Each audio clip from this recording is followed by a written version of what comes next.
দিলেন আবার ফেরত দিলেন। আরে কেউ যদি না চললে পরে না চললে পরে দেখবো শিবের মতো একটা টাকা লাগবে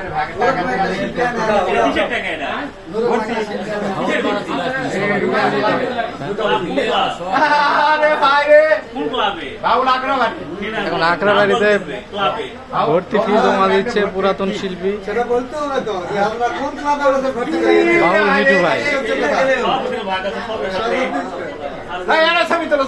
দুইজন নিলা 500। না না 600 আছে এখানে ও, আচ্ছা আচ্ছা ভিডিও করতে ছবি না। সরকার সরকার টাকা জমা দিল আরে নতুন অ্যাকাউন্ট নাম্বারটা দিয়ে দিবি টাকা কেউ হাতত রাখবে না না না যেটা নতুন ভাই আছে পাবে অ্যাকাউন্টে পাসওয়ার্ড পাঠাই দেব সমস্যা নাই আমাদের অ্যাকাউন্ট করতে কি করবে আচ্ছা ওটা মিন্টু ওর সঙ্গে